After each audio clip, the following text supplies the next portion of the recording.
Tomás nació en Aquino, cerca de Nápoles, en 1225. Teólogo y filósofo, su pensamiento tuvo a Dios como tema central.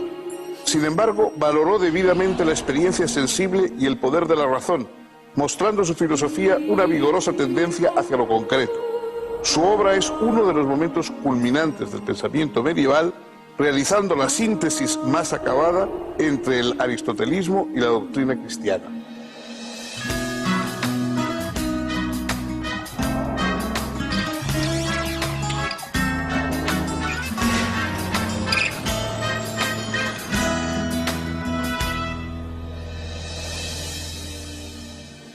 ¿Qué tal, amigos?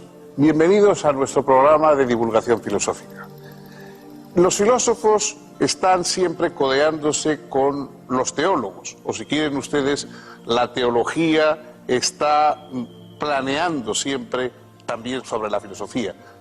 Aristóteles, el propio Platón, han hablado indistintamente de los temas del mundo, de los temas de la realidad, y también han hablado de vez en cuando de la divinidad.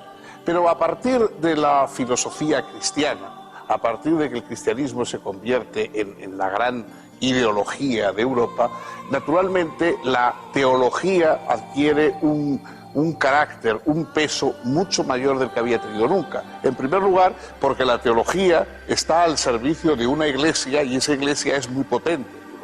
Es decir, los filósofos normalmente hablan desde su opinión, desde su punto de vista, pero en aquel momento la gran Iglesia católica del medievo era la única y la gran fuente de poder ideológico que había en Europa. Y los teólogos eran los administradores de ese poder, de ese gran poder ideológico que era la religión católica.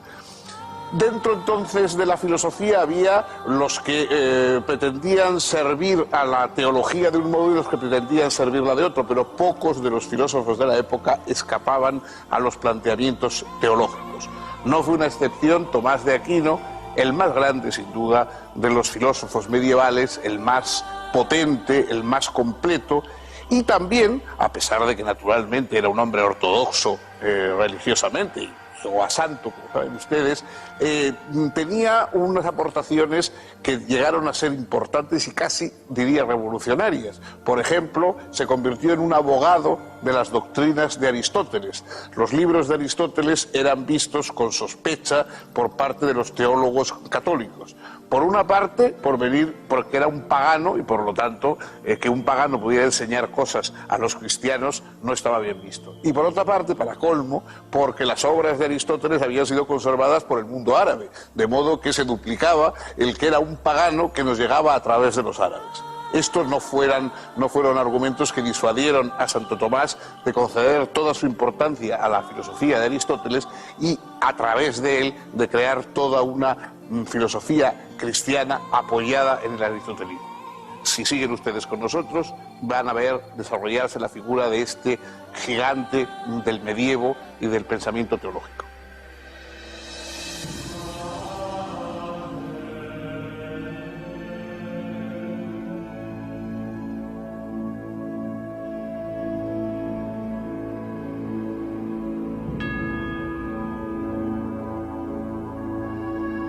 Los padres de Tomás pertenecían a la nobleza. Tuvo 6 hermanos y 5 hermanas, pero su padre decidió preparar al niño para que algún día pudiera ser elegido abad del monasterio benedictino de Monte Cassino. Ello sería conveniente para asegurar la fortuna familiar. Por eso, a los 5 años, lo envió a ese monasterio para iniciar su educación. Tomás permaneció durante 9 años en Monte Cassino y en 1239 fue a la Universidad de Nápoles para continuar sus estudios.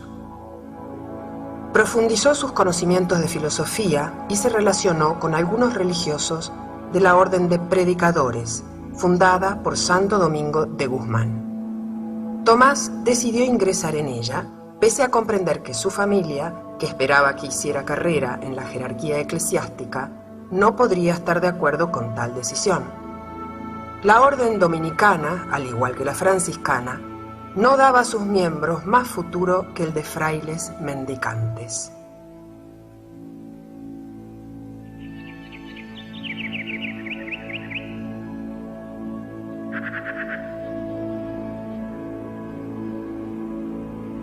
El padre de Tomás falleció en la Navidad de 1243 y pocos días después el joven fue admitido como novicio en la orden. Su madre, no dispuesta a permitir que su hijo renunciara a un futuro prestigioso para la familia, envió a sus hermanos a secuestrarlo y llevarlo a la fortaleza de Rocaseca en el reino de Sicilia, donde permaneció hasta fines de 1245. Finalmente, con la complicidad de sus hermanas, el corpulento novicio, que además de medir casi 2 metros de altura, era bastante obeso, se descolgó por la noche desde la ventana de sus habitaciones con una suerte de soga formada por sábanas y cortinas anudadas y escapó. Frente a los muros de la fortaleza lo esperaba el director espiritual de los dominicos, Fray Juan de San Julián, con 2 caballos. Ambos huyeron de inmediato a Nápoles. Luego de completar su noviciado, Tomás fue enviado a Colonia para estudiar teología con el maestro Alberto Magno. Allí permaneció entre 1248 y 1251 como discípulo y luego, una vez ordenado sacerdote, hasta 1252 como maestro bajo la dirección del propio Alberto.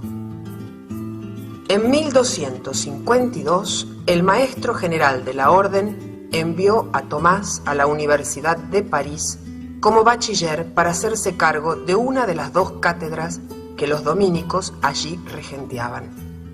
Los franciscanos tenían bajo su dominio solo una. Entretanto, el resto de las cátedras eran impartidas por maestros seculares, quienes comenzaron a recelar a los religiosos, puesto que sus clases eran las más concurridas. Las tensiones desencadenaron choques violentos entre los estudiantes universitarios y medidas arbitrarias por parte del claustro contra los maestros religiosos. Los concurrentes a las clases de estos eran amenazados para que no asistiesen. Algunos alborotadores irrumpían en las cátedras para generar desorden. Se apedreaba a los maestros, que debían movilizarse con guardia armada, y se llegó a disparar flechas contra las ventanas de los conventos. El líder de los maestros seculares, Guillermo de Saint-Amour, hizo difundir un escrito en el que se responsabilizaba a los dominicos y franciscanos del malestar de la universidad. También les atribuyó, falsamente, un libelo injurioso contra el papado, que parece que escribió él mismo a ese efecto. Estas acusaciones fueron refutadas por los franciscanos Buenaventura y Tomás de York, y por el dominico Tomás de Aquino. En 1256, el Papa Alejandro IV puso orden en el conflicto e hizo desterrar a Guillermo de Saint-Amour. Asimismo, ordenó que el franciscano Buenaventura y el dominico Tomás de Aquino fueran admitidos en el claustro universitario. A pesar de la violencia de estos conflictos, Tomás encontró tiempo y tranquilidad espiritual para desplegar una actividad intelectual prodigiosa. Escribió y publicó comentarios bíblicos y filosóficos. Estudió y discutió diversos opúsculos de Boecio, así como las sentencias compiladas por Pedro Lombardo. Redactó numerosas cuestiones, entre ellas las del De Veritate, y terminó el primer libro de la Suma contra Gentiles.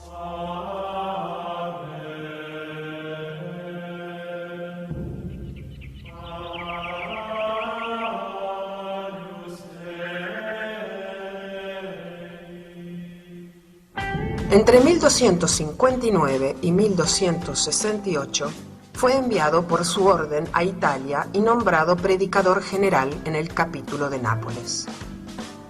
En cumplimiento de las obligaciones correspondientes a ese cargo, viajó frecuentemente a diversas ciudades italianas, residiendo donde se instalase la corte pontificia. En este período fue teólogo, consultor del Papa. En estos años terminó su Summa contra Gentiles y su comentario a la obra del pseudo Dionisio Areopágita. A pedido del Papa Urbano IV, redactó la glosa evangélica conocida como Catena Aurea y otros textos. También se ocupó de temas doctrinales, teológicos y filosóficos. Quizá fue este el período más prolífico de su vida. En 1267 comenzó a escribir una obra que pudiese servir de libro de texto para los estudiantes de teología. Era la Summa Teológica.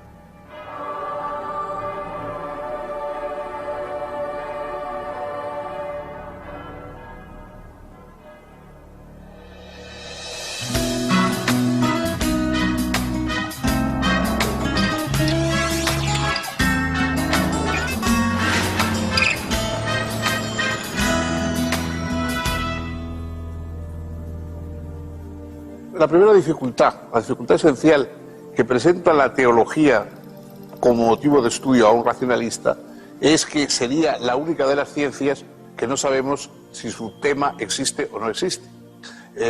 Naturalmente, para Santo Tomás de Aquino estaba fuera de toda duda la existencia de Dios, pero comprendía racionalmente que esta duda podía plantearse a alguien que no tuviera la fe. Entonces él distingue, por un lado, lo que aporta la fe y una creencia no discutida en Dios. Pero en cuanto se pone a actuar como filósofo, aun dentro de su teología, comprende la objeción de los que pueden poner en duda la existencia de Dios y hizo esfuerzos realmente extraordinarios por probar la existencia de Dios. ¿Cómo vamos a hablar, cómo vamos a hacer elucubraciones teológicas sobre cómo es Dios, cuáles son sus cualidades, cuáles son sus atributos, etcétera, si no sabemos si existe o no existe? Previamente a todo lo demás, hace falta establecer la existencia de Dios. Y una de las piezas más conocidas de la inmensa obra de Santo Tomás son las 5 vías, las 5 pruebas de la existencia de Dios. Las 5 vías se reducen un poco siempre a lo mismo, es decir, existe la realidad, existe el mundo con una u otras perfecciones, alguien tiene que haberlo hecho.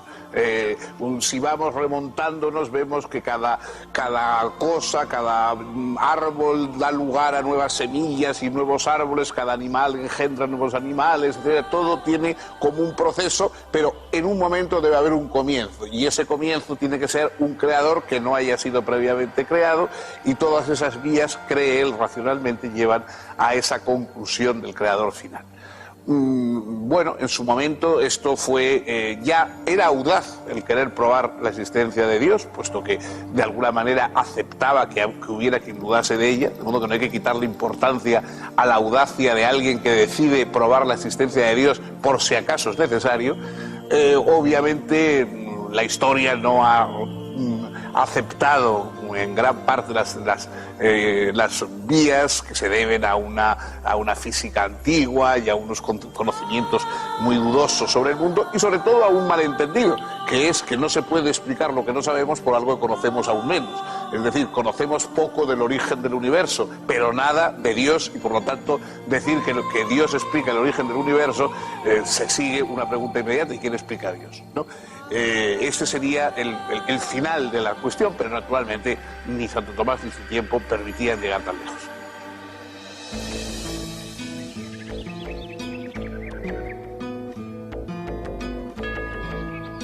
Numerosas sumas o compendios de teología habían sido elaboradas en los siglos XII y XIII por diferentes teólogos.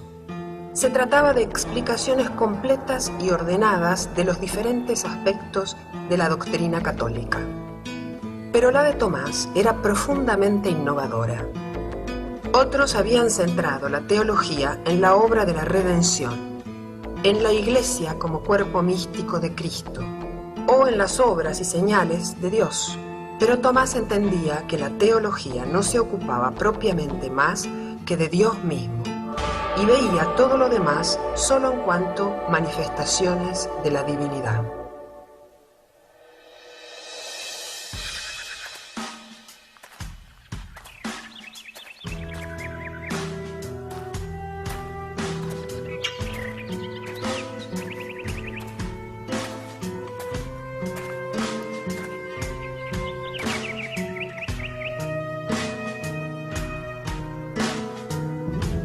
La teología, para Tomás, debe moverse siempre dentro de la fe y explicar con razones la naturaleza de los dogmas.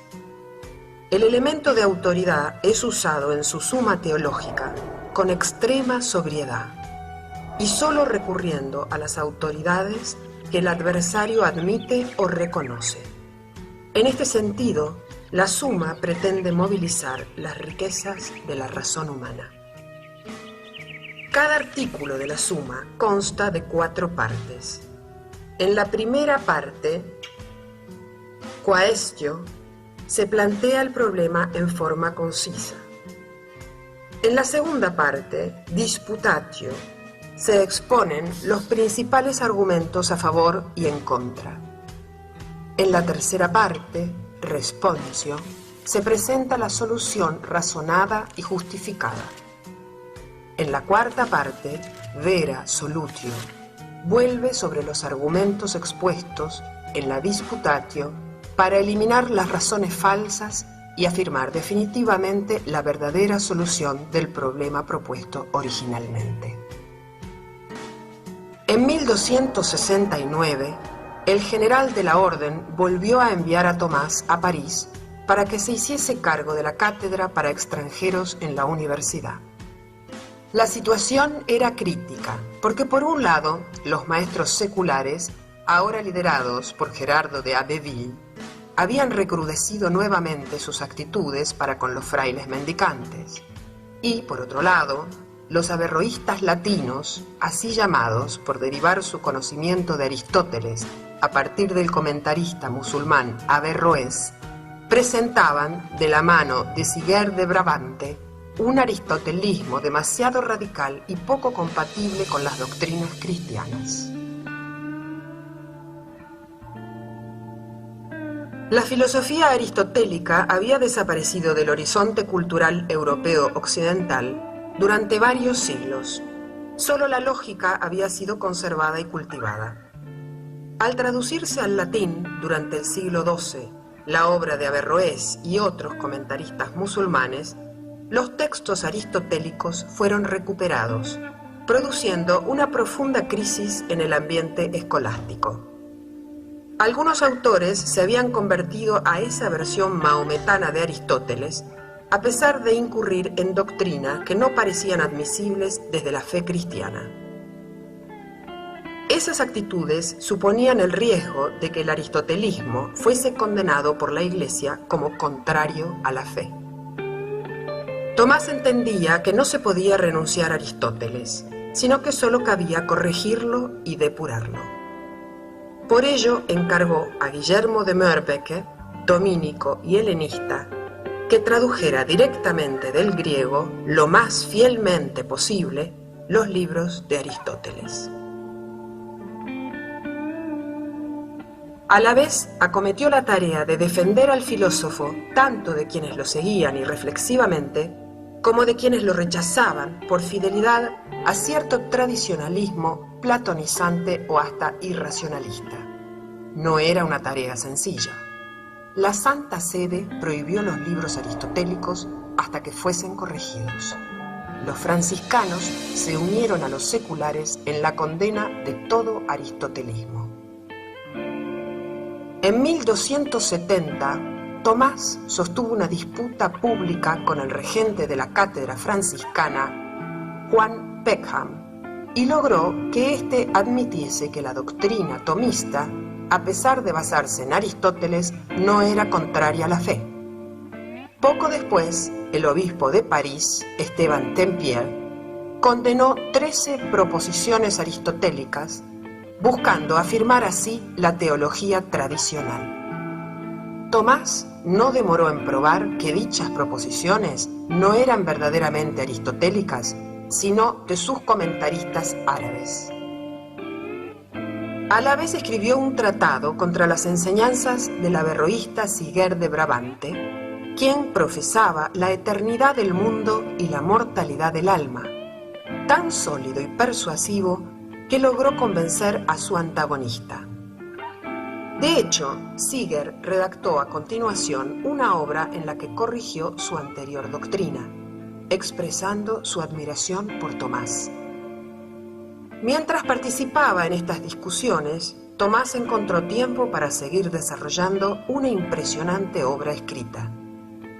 Además de numerosos opúsculos, comentarios, tratados y cuestiones disputadas, finalizó en 1270 la primera parte de la Summa Teológica y en los 2 años siguientes concluyó la segunda parte.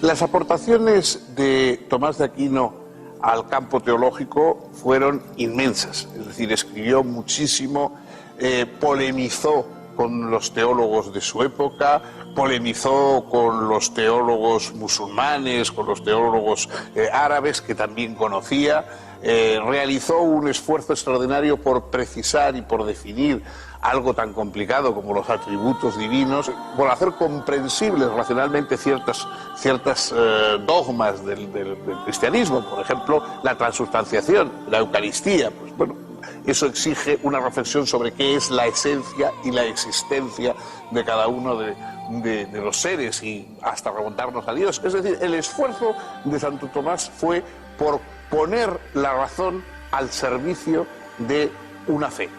Claro, esto da que él partía de la base de que ya había llegado a la conclusión cuyo camino iba a recorrer.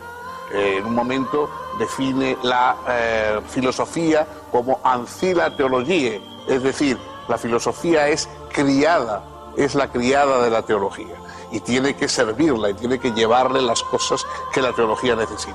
Esto es un poco algo que va en contra del espíritu filosófico tal como lo entendemos.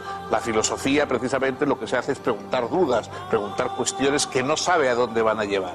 Santo Tomás está ya en el conocimiento de allí donde quiere llegar y lo que hace es brindar caminos racionales, pero para que lleven a una situación, a una condición que él ya ha aceptado de antemano. Es, por supuesto, un serio, digamos, argumento en contra de su propósito filosófico, pero no cabe duda de que la honradez y la determinación con que lleva a cabo ese intento racional de llegar hasta lo que está más allá de la razón son verdaderamente dignos de reconocimiento y sobre todo en su momento fueron y chocaron con conservadurismos que se negaban siquiera a plantear el que la razón pudiera escalar grados hacia la majestad de la divinidad.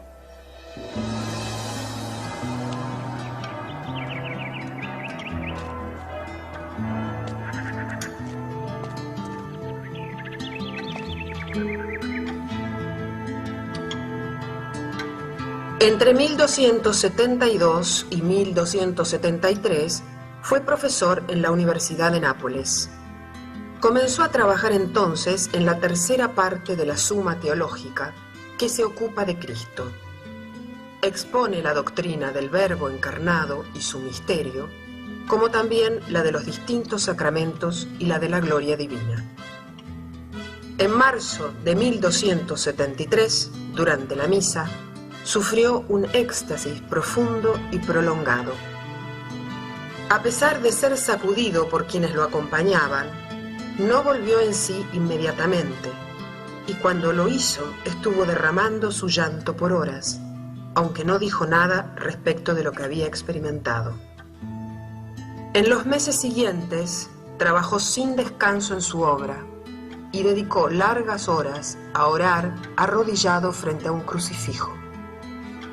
Finalmente, el 6 de diciembre de ese mismo año, día de San Nicolás, luego de haber concluido la cuestión 90 de la tercera parte de la Summa Teológica, tuvo una nueva experiencia de arrobamiento, aún más profunda que la anterior. De inmediato, archivó en un armario papel, plumas y tintero. No trabajó más en la Summa Teológica ni en ningún otro texto. Cuando sus colaboradores le pidieron que terminase el trabajo, pues era muy poco lo que faltaba, solo respondió que no podía.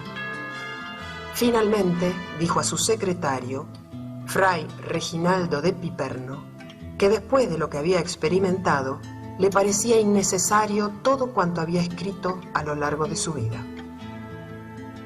De hecho, la Suma Teológica fue completada después de su muerte, haciéndose cargo Fray Reginaldo de la redacción de las últimas páginas, a partir de los borradores del propio Tomás. Al morir, Tomás dejó más de 130 obras, entre comentarios, sumas, opúsculos, cuestiones, conferencias y sermones. Más de 890 lecciones sobre libros de Aristóteles, más de 1650 lecciones sobre la Sagrada Escritura y alrededor de 3000 artículos sobre las secuencias. Su Suma contra Gentiles consta de 463 capítulos. La Suma Teológica tiene 512 cuestiones y un suplemento que comprenden 2652 artículos en los que aparecen expuestos y resueltos más de 10.000 argumentos.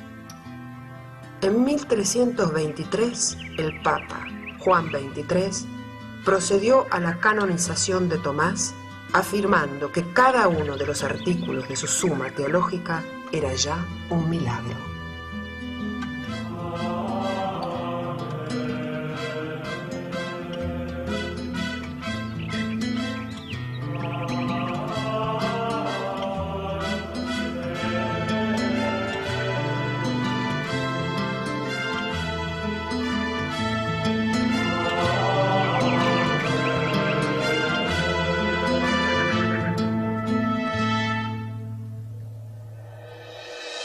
Santo Tomás murió muy joven,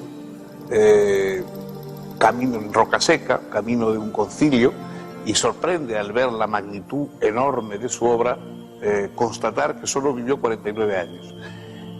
La obra de Santo Tomás, que hoy, desde el punto de vista de los teólogos y de la Iglesia, es la piedra angular de todo lo que puede ser una filosofía cristiana, si es que este concepto de filosofía cristiana tiene algún sentido. Recuerdo a este propósito la broma de Borges, que decía que esto era como hablar de equitación protestante, ¿no? Bueno, pero en fin, si tiene algún sentido hablar de filosofía cristiana, hoy, naturalmente, la piedra angular es Tomás de Aquino. Pero no fue así en los años y los siglos posteriores a su muerte. De hecho, poco después de morir, muchas de las proposiciones de sus libros fueron condenadas por la Iglesia. Y tardó mucho tiempo en llegar a convertirse en el gran patriarca del pensamiento cristiano que hoy es. Prácticamente hasta el siglo XIX fue León X el que ya lo ensalza como el más grande de los teólogos y el más grande de los filósofos cristianos, y hasta ese momento prácticamente no había tenido reconocimiento, de modo que el auge y la predominancia de Santo Tomás es una cosa del siglo XIX y del siglo XX. Antes había permanecido casi... Tomás nació en Aquino, cerca de Nápoles, en 1225. Teólogo y filósofo, su pensamiento tuvo a Dios como tema central. Sin embargo, valoró debidamente la experiencia sensible y el poder de la razón, mostrando su filosofía una vigorosa tendencia hacia lo concreto. Su obra es uno de los momentos culminantes del pensamiento medieval, realizando la síntesis más acabada entre el aristotelismo y la doctrina cristiana.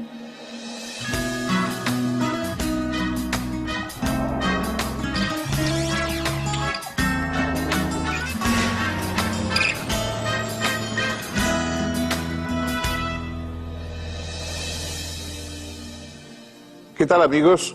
Bienvenidos a nuestro programa de divulgación filosófica. Tomás nació en Aquino, cerca de Nápoles, en 1225. Teólogo y filósofo, su pensamiento tuvo a Dios como tema central. Sin embargo, valoró debidamente la experiencia sensible y el poder de la razón, mostrando su filosofía una vigorosa tendencia hacia lo concreto. Su obra es uno de los momentos culminantes del pensamiento medieval, realizando la síntesis más acabada entre el aristotelismo y la doctrina cristiana.